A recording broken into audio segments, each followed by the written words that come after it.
Okay, these are the 4 note cards I will be using. And my audience member is recording. Okay. Raise your hand if you went to a public school before coming to Alabama. Raise your hand if at your public school there were students with disabilities. So you all have many things in common. You all attended public school, so you guys were always surrounded by diversity.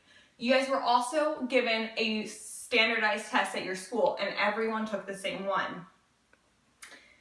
Well, that might seem equal to you, but unfortunately, these standardized tests usually negatively affect students with disabilities. And as an educator, I believe it is my job to somewhat educate you guys on how these standardized tests ultimately hurt them. So today I will be discussing the problems with standardized testing affecting children with disabilities. Second, I'll be talking to you guys about the causes of this problem. And then lastly, I will give you guys some solutions to fix this problem. So there are millions of problems with this topic.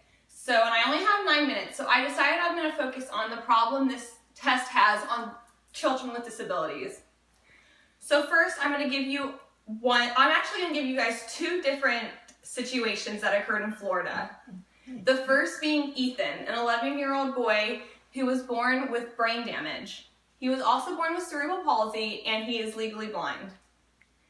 This child breathes through a tube and eats through a tube. He was also forced to take the same standardized test as the rest of the students at his school. Ethan was also asked on his test to describe the taste of a peach. How can a student who has never had the knowledge of taste describe the taste of a food? He can't. He literally cannot. And Ethan failed the test. The second situation was another little boy named Michael in Florida. He was actually only born with a brain stem and not a brain. He couldn't even tell the difference between an apple and an orange.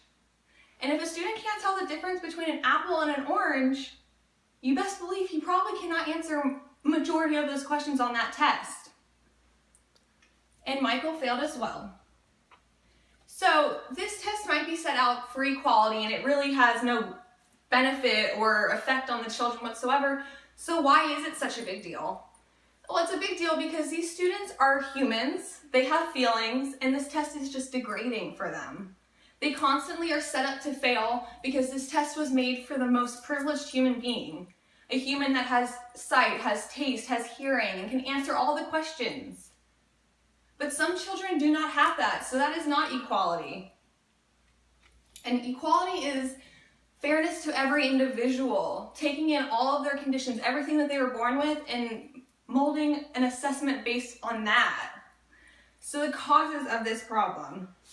Well, actually first, I took a poll in class asking you guys how many of you took this test and actually got feedback on how to improve, and not one single person raised their hand. So if you can see, it doesn't even benefit you or privileged children. How can it benefit someone with disabilities? It can't. And it definitely can harm them. So here are some of the causes to this problem. In 2001, George Bush passed the No Child Left Behind Act. This stated that all 50 states were required to give an annual test to every one of their students. This test was supposed to create equality, as it was supposed to get rid of racism and sexism, and a physical appearance was not supposed to matter anymore.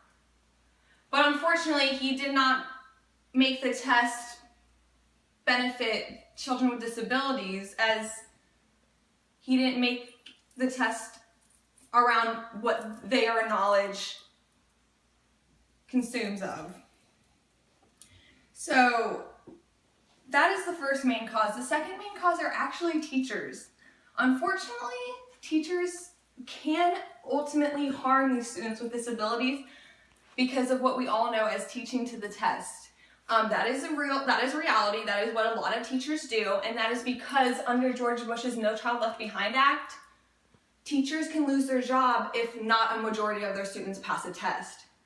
So you can imagine it is scary for a teacher to have a class of students she cares about or he cares about, and knowing that if they don't pass, my job's gone. But if I want to educate them the way that they should be educated, they're most likely not going to pass the test.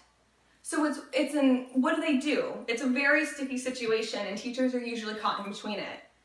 You guys have probably heard of the incident that happened in Atlanta, Georgia not too long ago, where 11 teachers were actually fired and taken to jail for cheating because they wanted to keep their job. And a majority of their students are low-income students who need a better education. So my solutions for you would be to first, let's educate ourselves. A lot of people who aren't involved in education, like myself, think education is great. They think it is wonderful. It's all to help and benefit children. And that is what the goal is for a majority of educators. But unfortunately, we are put into situations where education can honestly hurt children. And people need to be educated about that, because once you can educate that, you can use your voice, and your voice is very powerful. These laws are coming from people with power and with money, and they don't really know much about education. They're just powerful and rich. So if we can get our voices heard and maybe let them know exactly how much they are harming individuals, maybe a difference can be made. Another solution can be to participate in the opt-out movement.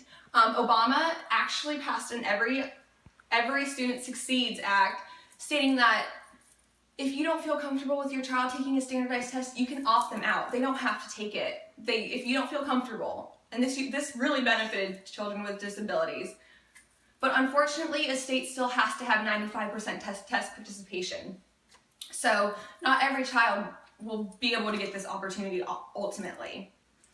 So in conclusion, I hope you all learned a lot about these standardized tests and how they harm children with disabilities. And I really hope you guys are able to maybe do some of your own research to see all the other harmful consequences this test has on students.